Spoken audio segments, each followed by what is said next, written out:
Et si vous pouviez télécharger absolument toutes les connaissances sur l'apprentissage directement dans votre cerveau, genre comme dans le film Matrix, vous pourriez alors éclater vos révisions et réviser ultra rapidement. Ou si vous êtes parent, plutôt guider votre enfant dans ce bordel qu'est le collège, le lycée ou bien même les études. Et c'est pour vous que j'ai lu 43 livres qui parlent d'éducation, de pédagogie, de psychologie, de neurosciences, et que j'en ai distillé pour vous la quintessence ultime.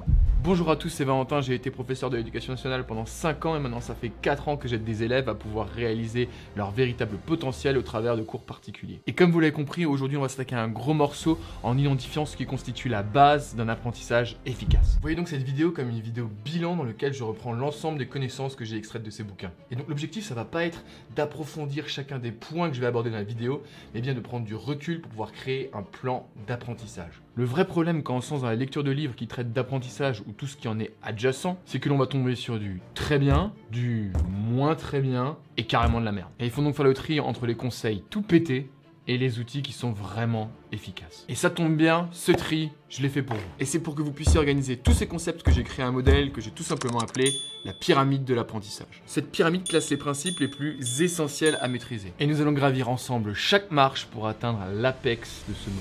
En vrai, apprendre, c'est se planter, c'est galérer, c'est se casser la gueule. Et c'est pour ça qu'attaquer toute forme d'apprentissage avec le bon état d'esprit constitue la base de notre pyramide.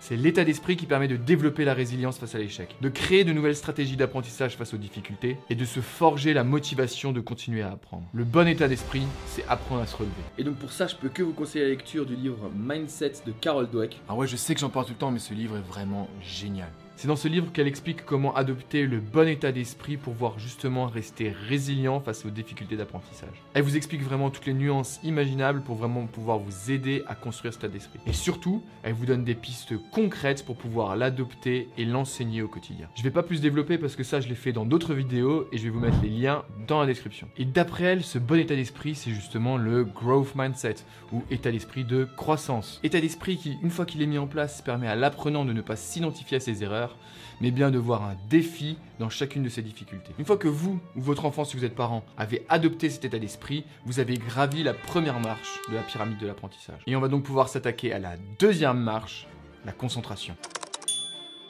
Si l'état d'esprit est la fondation, alors la concentration est l'essence même de l'apprentissage. On peut visualiser l'attention comme étant le faisceau de lumière qui contrôle ce qui est présent à notre conscience à un moment donné. Apprendre à contrôler son attention, à savoir se concentrer, revient donc à s'exercer à maîtriser ce faisceau de lumière, pour ainsi avoir la capacité à s'appliquer sur un sujet donné pendant une certaine durée de temps. C'est une compétence complexe qu'on n'a plus l'habitude de contrôler, ni de travailler, et encore moins d'entraîner. Pour certains, se concentrer est une tâche ardue qui revient à essayer de gravir une pente savonneuse, un peu comme un mythe de Sisyphe tout pourri. Et pourtant, c'est une compétence vitale. Et donc pour tout ce qui est problème de concentration et la concentration en général, je peux que vous conseiller Deep Work de Cal Newport. Et ça, c'est encore un autre bouquin qu'il faut absolument avoir lu.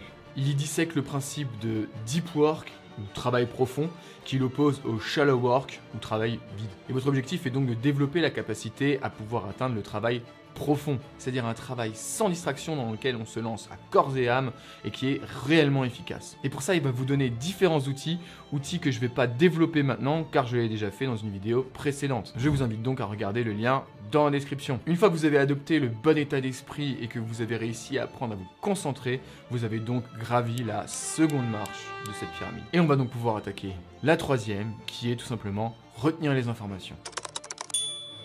Le système a une grande envie de vous évaluer, de vous mettre une note, de vous mesurer pour qu'il puisse vous classer dans ces petits papiers. Ça vous concerne si vous êtes étudiant, lycéen ou si vous êtes parent et que votre enfant est dans n'importe quelle institution. Et c'est pour ça que vous allez devoir passer des examens, des concours, des interros et encore d'autres partiels. Et tout ça, ça exige que vous ingériez une quantité massive de connaissances. Et il serait donc peut-être temps que vous ou votre enfant cessiez de perdre votre temps dans des techniques de révision, des techniques d'apprentissage que l'on ne peut que qualifier de navrantes. Comme par exemple le sempiternel relire sa leçon qui est juste inutile. Et la route pour trouver les bonnes techniques de révision est longue et semée d'emmerdes. Et vous risquez fortement de vous perdre à essayer des techniques soi-disant révolutionnaires. Et pour tout ce qui est méthode de révision, savoir apprendre correctement, il y a la Bible qui est « Mets-toi ça dans la tête » ou « Make it stick » en anglais. Il est juste trop bien, il n'y a rien à acheter.